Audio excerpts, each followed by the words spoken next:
سحری کا جو ختم ہونے کا وقت ہے جی بالکل واضح ہے. جی جی جب فجر کی نماز کا وقت شروع ہوتا ہے جس کو کہتے ہیں اذان ہوتی ہوگی. ہاں صبح صادق کا وقت. جب اذان ہوتی ہے مؤذن صاحب جب اذان دیتے ہیں جب وقت شروع ہو جاتا ہے اس کے بعد پھر اذان دی جاتی ہے. اچھا 5 منٹ 10 منٹ ڈیڑھ بھی ہوتی ہے. اور رمضانوں میں یہ ہوتا ہے کہ فوراً بعد اذان دینے کا سلسلہ ہوتا ہے تاکہ جماعت بھی پہلے ہوتی ہے. ٹھیک ہے. لیکن سحری جو آپ نے بند کرنی ہے جی جی جہاں سے آپ کا روزہ شروع ہونا ہے ٹھیک ہے اس کے لیے جو آپ کہہ رہے ہیں لائن بالکل جی جی جی وہ یہ ہے کہ صبح صادق ہونے سے پہلے آپ نے کھانا پینا اور جو روزے کے منافی کام ہے وہ ختم کر دینے ہیں.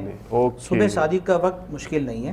مسجدوں کے اندر نماز کے جو اوقات کے نقشے ہوتے ہیں وہ عام طور پر موجود ہی ہوتے ہیں. ٹھیک ہے. مکتبۃ المدینہ سے بھی بڑا محتاط نقشہ شائع ہوا ہے. خاص طور پہ رمضان کے کارڈ تو شائع ہوتے ہی ہیں. جی جی جی پھر رمضان کے علاوہ بھی لوگ روزے رکھتے ہیں. اس لیے گھر کے اندر جو ہے اپنے 12 مہینے کے نمازوں کے اور سحری اور افطار کے جو اوقات کا ہے یہ مسلمانوں کو ضرور رکھنا چاہیے. مرحبا. تو مکتبۃ المدینہ سے اس کو حاصل کریں اور اپنے گھر میں لگائیں. اس کے اندر کچھ احتیاطیں بھی دی ہوئی ہیں. جی جی. تو ایک تو یہ ہے کہ سحری ختم ہونے کا تعلق کس سے ہے؟ صبح صادق سے. اذان سے تعلق نہیں ہے, سائرن سے تعلق نہیں ہے. ٹھیک. اگر کسی مؤذن نے یا مسجد میں سائرن بجانے والے نے غلطی سے سائرن جو ہے وہ بعد میں بجایا 2 منٹ بعد, تو اب جو سائرن کے اوپر بھروسہ کیے بیٹھا ہوا تھا تو 2 منٹ بعد تک کھاتا رہا, اس کا روزہ ہی نہیں ہوگا.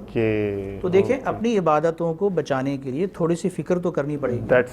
تو اس کی احتیاط کا تقاضا یہ ہے کہ اس کو مد نظر رکھیں.